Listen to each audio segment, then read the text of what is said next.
My wife got bored with me and secretly called her ex to come and F her. This is how I uncovered everything. Hello everyone, I've been lurking on this topic for over a year, but I can't keep reading and need some advice on my predicament. I would welcome any feedback. I'm 35 years old, and my 31-year-old wife stopped having any intimacy with me about 6 months ago, and I'm not sure what to do. We have 2 boys, one is 3 years old and the other is 1.5. We are also in the process of building a house. I don't like watching the world burn, and I like to take action as soon as possible to address any difficulties. So I started a talk with my wife to figure out what transpired. I asked her, why did you stop speaking to me, hugging me, and kissing me? Why did you get concerned about the contact of my hand on your body? Why did you stop having any type of closeness with me? She was initially reluctant to speak. There was a difficult cover to breach, but she eventually opened up. What I discovered is that I'm not enough for her. She's doing everything alone.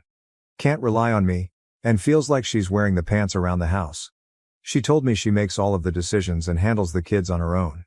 She even stated, "You would be better alone." She mentioned that I'm an introvert, but not a diehard one, among other things. It was upsetting to hear, but I accepted her words. I assured her I understood her suffering and promised to improve my behavior so she wouldn't have to worry about it. I love her so much that I'd rather agree than start a fight. However, I have my own thoughts, which occasionally prevent me from sleeping. A major red flag led me to this group. Her accusations are false, in my opinion, yet I honestly believe I meet the standards of a good husband. I work from home for about 8 to 9 hours per day, but then I care for my boys. I play with them, feed them, take the older one swimming, put them to bed and so on. I can also get up in the middle of the night if necessary. Aside from caring for the children, I help with housework. I do the dishes, grocery shopping, and some cleaning, but she likes to clean because I am not as efficient.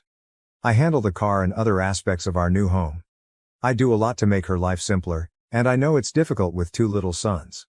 The truth is, I'm not someone who is constantly proactive.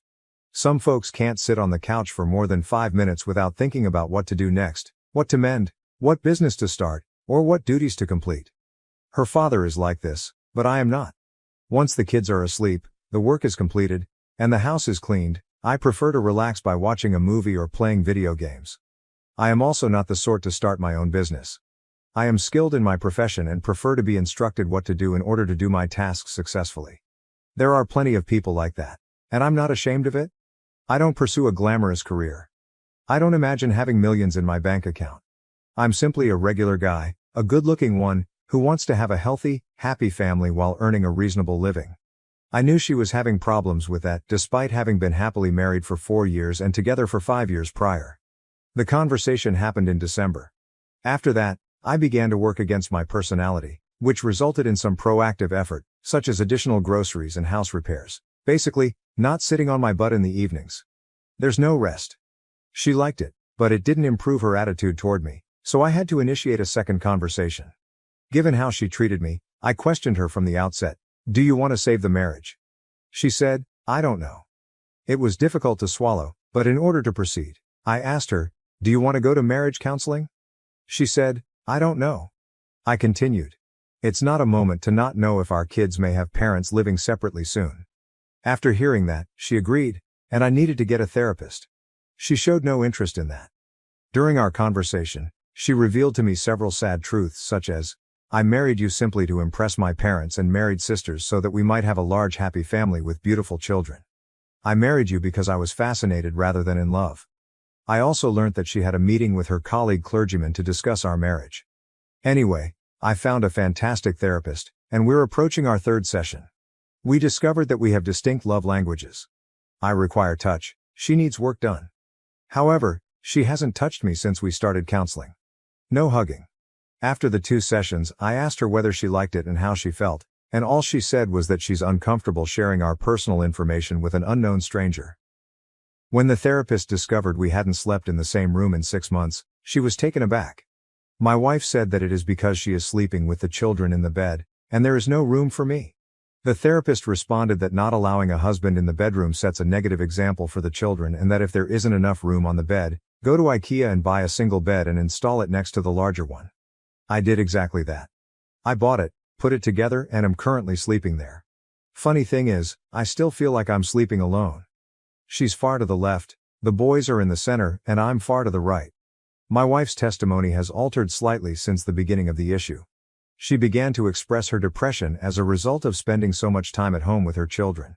She informed me she said all of those things because she was overly emotional, etc. I would never say anything like that to her under any circumstances, but I guess I had to trust her. She recently returned to work, and we hired a nanny.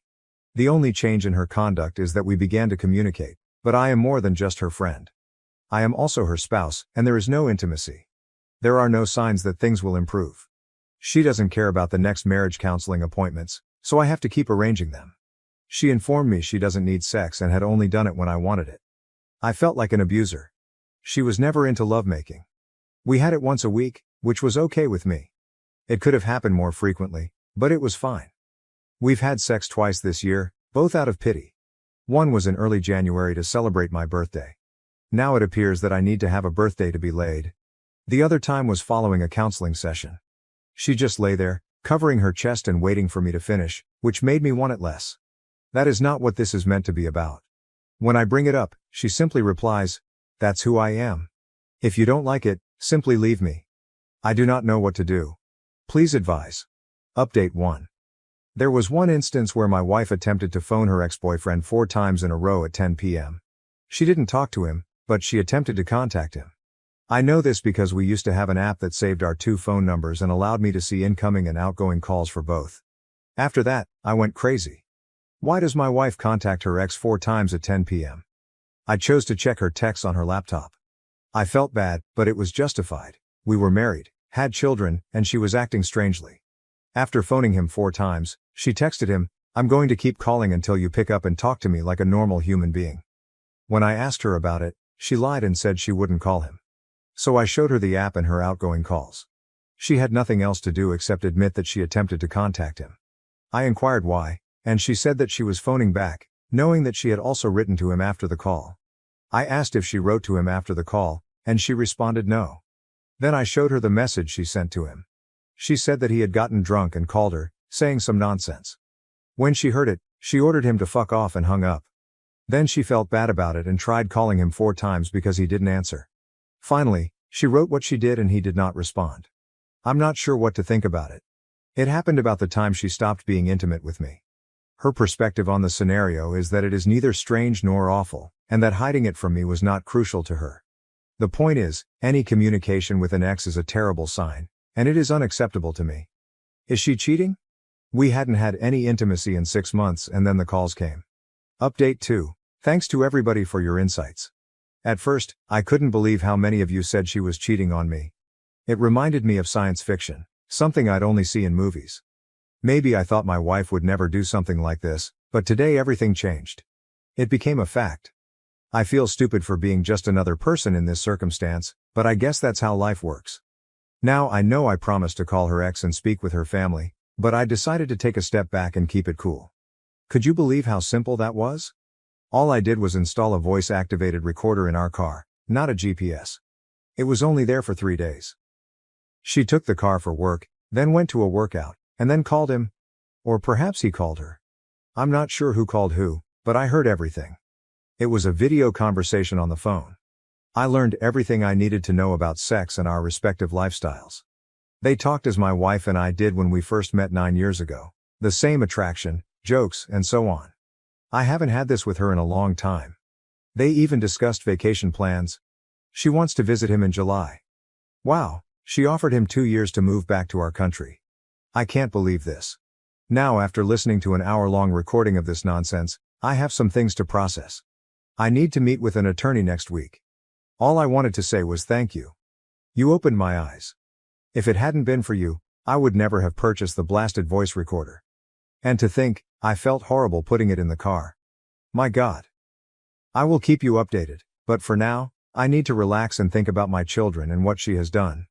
They started this in September of last year and it took me 2 months to detect changes in her behavior. I will be caring for my elderly father in another city for the next week, therefore she will be unable to work for that time. Instead, she'll use my home office. This also indicates she'll most likely be speaking with him in the office. Should I store the recorder in the office for the next week, or do I have enough? Update 3. It began in September of last year and I've been out of the picture for quite some time. Right now, she doesn't want to spend any time with me in the apartment we rent. She always has an excuse, something to do, visiting her parents, going to see her friends, etc. She even falls asleep or simply lies in bed after we put our children to bed, 1 and 3 years old. The recording says it all. She expresses her love for him, her desire to visit him, and to have sex with him. They talk extensively about his personal life. She told him she wanted to go on a trip with him and that she would marry him shortly. She even said she was leaving me. They talked about his preferred love-making position, so sure, they had sex. It is all there. The thing is, she has no idea that I know. Her entire family and circle of friends have no idea. They simply believe we are going through a brief crisis. She is one of 3 Catholic sisters and attends church every Sunday. We live in a tiny town with 20,000 inhabitants. We recently built a house, but it is not finished. I believe she will petition for divorce very soon. I can tell she is suffering with me in the apartment, and she can't take it longer. Her body language and absolute absence of discussion demonstrate this. She wants me to leave soon so that I can be gone for a while, and then, within 2 years, the AP, affair partner, will relocate to the tiny town to live with her and my 2 young sons in our home. In the recording, she says she gives him 2 years to return to our country. People will understand that she needs a father for her children and will not object. The AP is her first boyfriend. And they dated for 7 years before she married me. We have been together for 9 years. The AP lives abroad but makes frequent visits to our country. I refuse to be played that way. I now have an attorney, and we will meet with him soon to discuss this. I can basically ruin her reputation by giving people clips from the recording. Please provide me with any suggestions. What should I do if she served me papers? According to my attorney, my documents will require a month of preparation. I never imagined I would be dealing with a monster like this. Update 4. I visited with the attorney and got some important information. It turns out that destroying her universe would not be a wise decision. We have children, and I'll be co-parenting with her for the next 15 to 16 years. Another reason is that I respect her family and do not want them to serve as witnesses in the divorce. Also, I would not gain custody of the children because they are young and need to remain with their mother in the tiny town, which is an hour away from me in the capital city. I'd be an every other weekend father anyway. Finally, I would not be able to sell our house because the children require adequate living conditions and will not be able to find alternative housing. They are currently living on her father's farm, which is only temporary. As bad as it seems, this is the truth in Poland, Europe. Following our conversation, the attorney sent her the documents. They were scheduled to be delivered shortly after Easter. Easter is celebrated in Poland over 2 days, on Sunday and Monday. I faked it all at the table, and drinking helped a lot. Yesterday, Tuesday, I had a day off from work and was caring for my 1-year-old son. She went to work in the capital city, which is an hour away. In the interim, my brother assisted me in moving all of my belongings from the flat to his car. The postman delivered the divorce papers, which were actually an invitation to mediation, so that we could divide things civilly and divorce amicably. According to the article, she is in a relationship with this guy, which is why she is getting divorced. The evidence I have will be used as leverage when establishing child support, etc. When she entered the house, I informed her that I knew everything. I have incontrovertible documentation. I am profoundly hurt by it, and she should call my lawyer. Then I handed her the divorce papers and left to visit her folks. Of course, she began to question what and how I knew, and she denied everything. Her parents were shocked, but they believed me. I documented everything, as instructed by my counsel. It began with me asking if they thought I was a nice, caring husband and father. They agreed, and now she can't use them as witnesses against me in court. As I previously stated, they believed me and recognized that what she had done was horrific. She had devastated our lives as well as the lives of our children. I thanked them for their understanding and headed to the capital. Meanwhile, I called a buddy, who took care of delivering the news to her friends. 2 hours later, my brother-in-law called to tell me that she admitted to cheating on me with the AP, affair partner, but she did not admit to having sex with him. He told me that everyone was on my side, and she had destroyed our family. He also informed me that her sister had visited my soon-to-be ex-wife and told her how nasty she is. But in the end, he claimed that all could be saved. He had cheated on his wife, she had forgiven him, and they were now happy. Then her father called and said that it was entirely her responsibility and that she had no idea what she had done. He informed me that the AP would never enter his home and that he would stop financially supporting my soon-to-be ex-wife. He even contacted the AP, But the individual did not answer. In the end, he expressed his belief that it could be salvaged. Finally, her other sister texted me, saying she fully supports me but feels it can be saved. I dislike that because I am certain it cannot be rescued.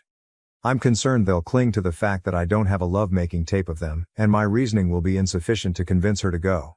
I have audio recordings of mom saying stuff like, "Make sure you'll last more than 3 seconds when I see you in Holland," and, "I wonder whether your dad's junk is the same as yours." You know what?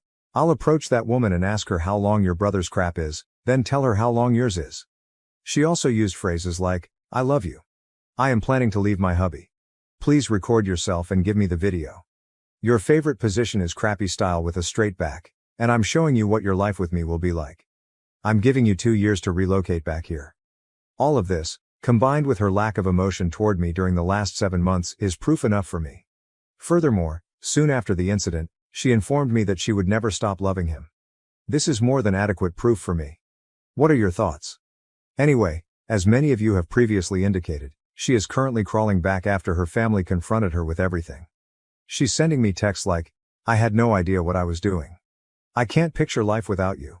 I am deeply sorry for anything I have done. I'm waiting with the kids for your return." She also stated that she did not mean to inform me that she has always loved him. I'm not sure, they're making me feel like I rushed into the divorce since I don't have a real love-making tape. They do not know everything. All they know is that I have proof, but she won't acknowledge having sex with him. It's plausible because he's in Holland, but he may have seen her here. Update 5. Many of you informed me that now that the papers had been served, she would begin crawling back to save her face in front of the family and to get me back because she requires a lot of assistance with our 2 young boys. It happened, she began writing to me on Messenger, although not very frequently. All of the messages read the same: "I can't imagine my life without you. I love only you." She also sent images of our children and words stating, "We're waiting for you and love you very, very much." That is it. It has been 5 weeks and she hasn't contacted or visited me. She had numerous possibilities, including driving past my parents' house, where I currently live. Only messenger texts appear infrequently. We also saw each other a few times while switching children, and she never tried to apologize or say anything, just a brief hi and bye.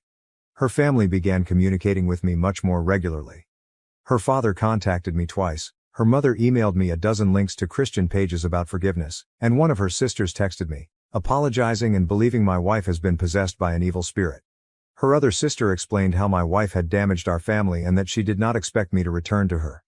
My brother-in-law even stopped over and took me out for a beer. He wasn't attempting to be persuasive, he was simply discussing what had happened and what might happen in the future if I didn't return. Sure, he wanted me to come back, but he wasn't forcing me. Essentially, all of these conversations were the same. "We can't believe she did what she did. We would like you to return to her, but we understand if you do not." However, the day came when I had made up my mind. My lawyer informed her lawyer that I had decided that I would not be able to forgive her in time and requested a divorce. My lawyer provided my terms, and we're currently waiting for her counsel to respond. While I waited for their response, her sister began criticizing me and telling me that I was going to wreck the marriage. She claimed unequivocally that it was my wife who started all of this by being selfish, but she is now very regretful, crying, and wishing she could turn back time. Now it is my turn to be selfish, and I intend to end the marriage by divorcing her. According to her, it's all on me now because I can rescind the divorce and return it for the children. She suggested I didn't even need to return to my wife, just raise my 2 sons. She told me how angry I am and how it will only become worse with time. She told me to just suck it up and keep living with my wife, framing this divorce as my revenge on her but stressing that it is also retribution on our children. I can't understand it. Others had warned me that this would happen, that the circumstances would shift and her family would turn against me, but it still shocked me. For a moment today I felt horrible, as if it was all my fault, that my wife treated me like garbage for more than half a year, that she chose to abandon me physically and emotionally, and that she wanted to leave. So yes, they had a strong influence on me. It's incredibly difficult, but I won't change my mind. The divorce will occur. It appears that they now have a narrative in which I am the guy who abandons the kids. I've been thinking about how to end this dispute by giving my terms for reconciliation, terms she's unlikely to accept. I don't love her, but I do it for the kids, whom I adore dearly. No marriage, only a relationship. Separate your finances. She leaves her hometown and moves with her children to the capital city where I live, GPS in the car till she stops driving in her old age, Daily phone checks. All after I finish my 7 months of dates with random girls. I would also not be afraid to cheat during the relationship and never tell her. If she finds out, it makes no difference because there is no marriage. I do not care. What are your thoughts? It's only a notion. Nothing serious. I probably won't do it anyhow, but I don't know what else to do to keep the family from accusing me of abandoning the children. In Poland, Europe, tiny children like ours must be near their mother in the event of a divorce. I can't have them since she lives in a tiny town an hour distant from me, and the kids attend kindergarten and nursery there. We cannot divide custody 50-50ths. I'll be the every other weekend dad, with full access anytime I choose. It's sad and unpleasant, but that's how it is. Update 6.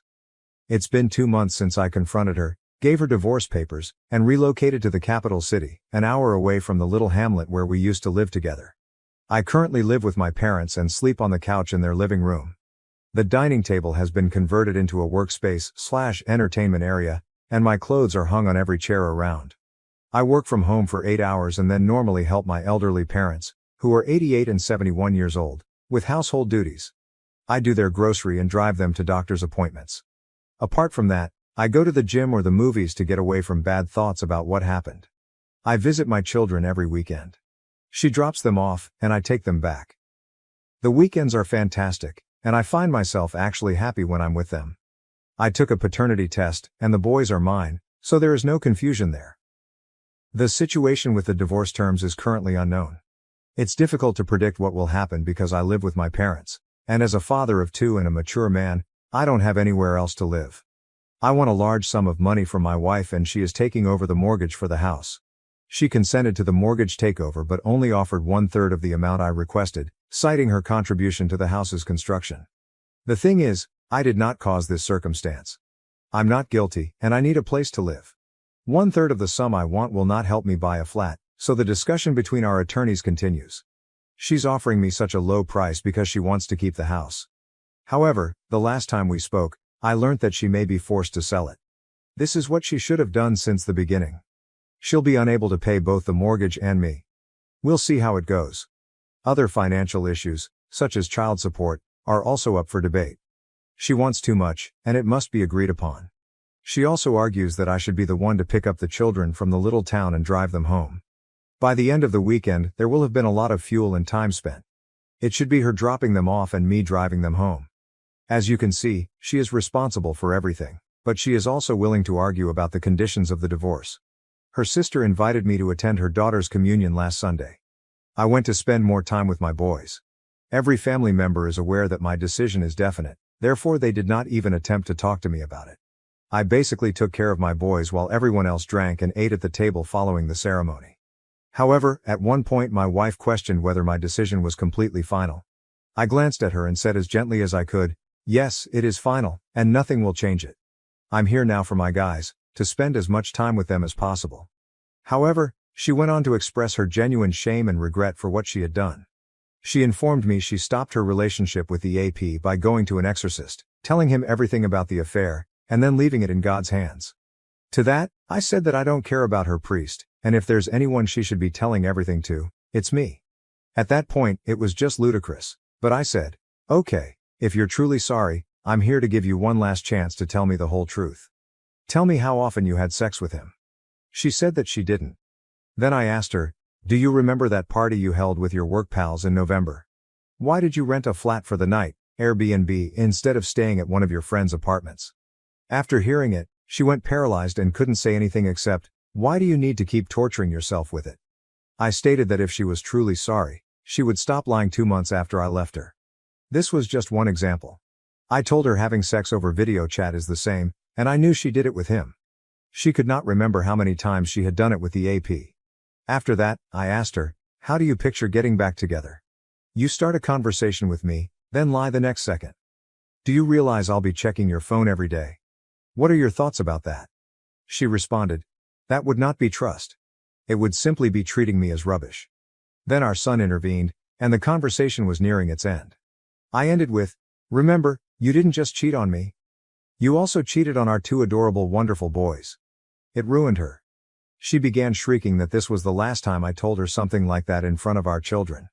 It's interesting because her sister has told me that my wife is hurting and crying every day as a result of all of this. It's a true two-faced woman, sobbing in front of her family while lying to me. She even stated that if she wished, she would join the AP and her family. I couldn't do anything about it, as if I should be grateful that she broke up with him and is now in control of not being with him. So come on. I think I'm simply venting at this point and keeping you updated. Thank you all for your support. I'll be strong and end this mess one day.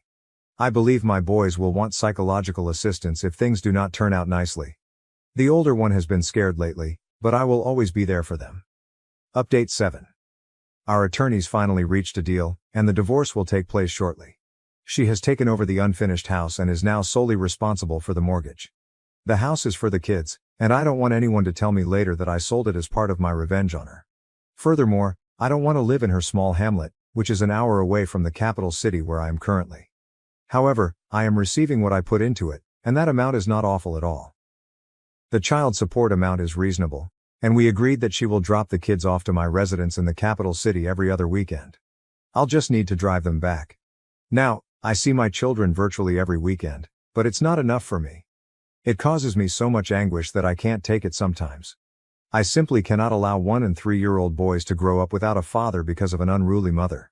I only wish I could have them, but it's not feasible due to Polish laws. I'll have to start driving there in the middle of the week or something to get by. As for her, she keeps texting me that she loves me, wishes she could go back in time, and is suffering as a result of her actions each day. She softened to the point that she told me that she no longer considers checking her phone to be treating her as garbage. She agreed and said I could do it all the time. She also said we may transfer from the tiny village to the main metropolis. She pledged to tell me everything about the affair, every detail, if I would accept her back. She came to see my parents and apologized. Something must have changed, or someone must have informed her of something. She's now eager to do anything and even displaying some guilt. The last time she messaged me, she said, "Thank you for not selling the house and ending the relationship amicably. Accepting the divorce is synonymous with agreeing to your terms. I'll have to agree in court, but let me assure you that it won't be true. I do not want this divorce, and I adore you. I know you don't believe it and I understand, but I want you to know that I hope to have the opportunity to prove my love to you someday. I adore you and am sorry for everything. There are no words to explain how much I regret everything. Things like those sway me and hinder the healing process. I'd be lying if I said her remarks didn't affect me. The idea of my boys growing up in the capital city rather than the tiny town is appealing. I know she struggles with being alone with 2 tiny boys, but she cheated and wrecked everything. I expected it to grow better with time, but the wound healed quite slowly. I shall remain the course. I'll end this. I'll update one day, maybe when I'm finally happy. What are your thoughts? Do you believe my wife is sincerely sorry? She only agreed to tell me about her infidelity after I stated I might come back, not right away. She didn't offer to let me check her phone immediately. She did not immediately volunteer to go to the metropolis from the tiny village. It took 3 months for her to demonstrate contrition. When she apologizes, she doesn't even contact or visit me. She does it over Messenger. Her entire family has now sided with her. Her mother calls me a narcissist, and her sister claims that I only want to profit from the divorce and leave a lady with 2 young sons. I paid a brief visit to my children yesterday, and she invited me to spend the night. Naturally, I left. I'd appreciate any insight. Update 8. D-Day was April 7th, and here's how I feel after nearly half a year. In such complex scenarios, the same questions must be answered on a daily basis. In my case, the question is if I still love her. Could I go back to her solely for the children? Do I want to return to her little village to complete building the house? Would I be okay with myself in 5 to 10 years knowing what she had done? The answer to all of the inquiries is a resounding negative at this point. That is it. Yes, I adore my children and wish I could spend every day with them, but I cannot. I want to love her, but I can't. Even though she wants me back. I wish I could have that family back, but I cannot. I want to forget everything, but I can't. I even gave her a second chance, which included moving to my city with the kids to begin a new life. She didn't even agree, telling me that she has her family's assistance in the little town and will not sell the house since she wants our children to have something in the future. When I informed her that family isn't the silly building, but a mother, father, and children, she just shut up. This is when I realized there is no longer a us. There is no mutual agreement or middle ground in this. I mentioned that I would not continue living in the tiny town because that is where the affair began. He observed her driving down the street and phoned her. I went on to say that I will not finish building a house 1 mile away from her AP's family home, and that I will not spend another day of my life worrying about meeting him someday. He lives abroad but pays 2 to 3 visits to his family each year. The conversation then ended. I despise the little town. She does not wish to live in the capital, that is it. Here's an example of how she approaches things. We agreed that I would take the money I put into the house and she would keep the building for the children. She now has an issue with this because there is a clause in the agreement that specifies she cannot sell the house until the children reach 18, adults in Poland. Otherwise, she will have to divide the money she would receive from selling the house evenly between herself and me. She believes this is unjust because she intends to build the house with her own money, and if it is sold, I would receive half of the proceeds from a far more expensive finished house. When I asked her why she would consider selling it, she explained that she cannot anticipate what her life will be like. I can't trust her at this point, so I'm considering just selling the building. I can't bear the thought of selling the house I bought for my children. Update 9. She sent me a message today asking for a response to her question. I'm asking you online because if I were to do it in person, we'd just shout at each other. You've told me who I am and what I've done, and you don't want to talk about it anymore. After all of this, do you want to forgive me, put the past behind you and start over with your family, or do you already know you don't and will never be able to forgive me, and you'll never return to us? Please think about it and let me know if you want our marriage back. What does this mean? I don't think she's in a position to demand that I be so detailed right now. I believe there is another person involved, and she wants to discuss the problem with me. I replied, I'm worth more than a messenger conversation, and we'll talk soon. I chatted to her. I laid forth my only 2 conditions for this marriage to last. Move to the capital city and cut all links with the AP and his family. The second is obvious to her, but the first is an insurmountable impediment. She apologizes for her actions, but she refuses to relocate to Warsaw because we will never be able to afford a magnificent large house there, and even tiny apartments are prohibitively expensive to rent. She claims that our children have it easy in the tiny town. She just pays the bills for the flat she presently resides in because it is her father's property. In Warsaw, she would have to spend 4 to 5 times more for a smaller flat, bills and rent. She also has enough friends and family to visit with the kids after work. That is all true. I see the children are pleased, and it is handy for her. She claimed if we moved, only I would be thrilled about it. It would boost my ego. It's just a bad scenario since she's right. Her sister owns the small town's kindergarten, which we pay nearly nothing for. She simply put me in an impossible scenario to solve. Situation: I hold my ground.